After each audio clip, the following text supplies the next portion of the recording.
America did not pay for this war once. It paid 3 times.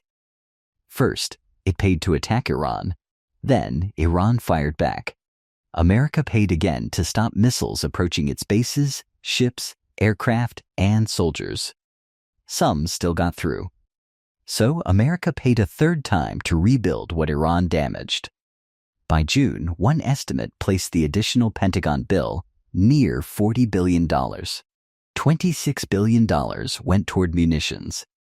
Up to $9.4 billion more may be tied to damaged bases and infrastructure. Fighters kept flying. Tankers carried their fuel. Destroyers launched missiles and interceptors.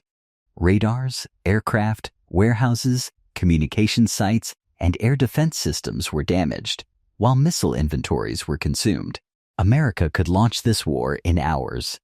Replacing everything it lost may take years, while factories, hospitals, shipyards, veterans, and American households continue paying after the last strike disappears from view.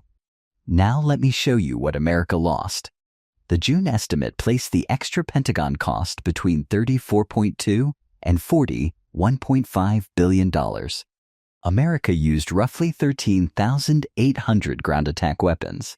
Their estimated replacement value was $7.5 billion. More than 1,000 were Tomahawks. At $2.6 million each, their replacement bill reached about $2.8 billion.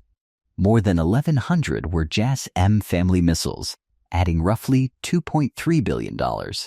These weapons let American aircraft attack from farther outside Iranian air defenses. After Iranian air defenses weakened, aircraft moved closer and used cheaper guided bombs. Roughly 10,000 JASSM weapons were estimated to have been used. Together, they still approached $900 million. That was only the offensive bill. The defensive bill was much larger. Iran launched missiles and drones toward American forces and regional bases. Every incoming threat created a choice: risk lives or fire an interceptor worth millions. Patriot batteries were estimated to have launched between 1,060 and 1,430 interceptors, at roughly $4.9 million each. Their replacement bill reached between $5.3 and $7.1 billion. THAAD interceptors were even more expensive. An estimated 190 to 290 were fired.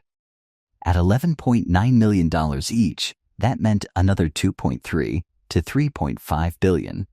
Then came the Navy's SM-3. Each was valued near $28.7 million. An estimated 130 to 250 were used, costing between $3.9 and $7.5 billion. Think about the contradiction. America spent an estimated $7.5 billion attacking targets, but it spent about $18.5 billion defending against Iran's answer. Stopping destruction cost more than delivering it, and every successful interception left another empty launch cell. Now move from missiles to the aircraft carrying them. F-35A Lightning IIs and F-15E Strike Eagles flew inside the operation.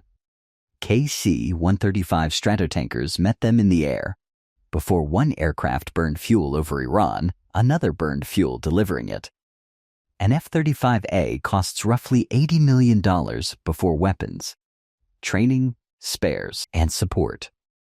But every combat sortie added fuel, engine wear, tires, coatings, parts, and maintenance. An aircraft could return safely and still bring an invisible repair bill home. Surveillance created another chain. Targets did not simply appear on a pilot screen. Satellites, drones, radar aircraft, intelligence teams, and secure networks had to find them. Analysts had to separate launchers from decoys and civilian vehicles. They watched movement, updated coordinates, and checked the damage afterward. If the target survived, the chain began again. Surveillance has no single sticker price. It is aircraft, sensors, software, communications, and trained judgment working together. One reported loss revealed its value.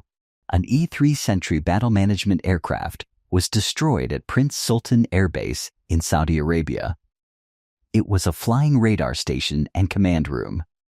A refueling tanker was also reportedly lost there. Remove the tanker, and fewer fighters reach the fight. Remove the E-3, and the force sees less. Equipment losses and damage through June were estimated between $1.7 and $3.5 billion. A Congressional Research Service count identified 42 lost or damaged aircraft, mostly uncrewed. 2 carrier strike groups were in the region when the operation began. Carriers brought aircraft, crews, weapons, radar, and maintenance shops. Destroyers brought Tomahawks and missile defense. Supply ships brought fuel, food, parts, and ammunition. The carrier was nuclear-powered. Its aircraft, escorts, and supply chain were not. Ships stayed longer, and aircraft flew more missions than budgeted. The extra operational tempo bill reached $750 million through June. During reduced activity, that meter still ran near $4 million per day. Deployment and eventual return added an estimated $170 million. Then, Iran struck the bases supporting everything. Satellite analysis found damage to at least 228 structures or equipment pieces across 15 American military sites. They included Naval Support Activity Bahrain, Al Udeid in Qatar, and Prince Sultan in Saudi Arabia. Several Kuwaiti sites were hit, including Ali Al Salem, Camp Arifian, and Camp Buhring. Muwafaq Salti in Jordan also appeared in the damage record. Targets included hangars, barracks, fuel depots, aircraft, radar, communications, and air defense systems. More than half the documented damage surrounded the 5th Fleet headquarters and 3 Kuwaiti sites. A base does not need to disappear to become useless. Destroy radar, and it sees less. Destroy fuel storage, and aircraft operations slow. Destroy air defense, and the next missile becomes harder to stop. The estimated repair and rebuilding bill ranged from $4 to $9.4 billion. That range may still miss what was hidden inside buildings. A satellite can photograph a warehouse roof. It cannot easily count the engines, computers, tools, and missiles underneath. America then faced another costly choice. Rebuild those bases. Fortify them with shelters and more interceptors. Move people and equipment elsewhere. Or reduce the regional presence they once supported. Then came fuel. Higher prices added an estimated $1.4 billion to the Defense Department's wider fuel bill. The effect did not stop at the Pentagon. Fighting around the Strait of Hormuz increased oil and shipping risk. By July 21st, Brent crude had moved above $91 per barrel. That pressure reached airlines, truckers, manufacturers, and families filling their cars. The human bill kept growing. By July 20th, 17 American service members had been killed and more than 430 injured. Most injured troops returned to duty. But some injuries will follow them for years. Treatment, disability support, lost experience, and family compensation continue after a ceasefire. One estimate placed future veterans' costs near $400 million annually. Over 30 years, that could approach $12 billion. That is tomorrow's obligation, not today's invoice. Missile factories now face their own race. Tomahawks, Patriots, and THAAD interceptors cannot be replaced as quickly as they were fired. Rocket motors need chemicals. Seekers need electronics. Factories need skilled workers.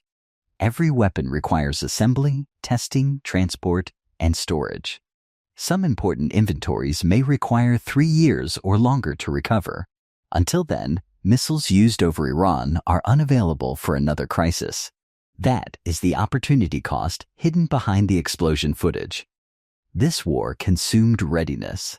And because fighting resumed in July, the June estimate is no longer final. The total is still moving. More strikes mean more weapons. More Iranian retaliation means more interceptors. More damaged bases mean more repairs. More flying means more fuel and maintenance. So what did America buy? It destroyed targets and protected many lives. But it also discovered the price of fighting an enemy capable of striking back. America paid to attack Iran. It paid to defend the forces carrying out that attack. It paid to repair the bases supporting those forces. And now it must pay factories to rebuild the weapons that disappeared. The explosions may last seconds. The accounting lasts for years.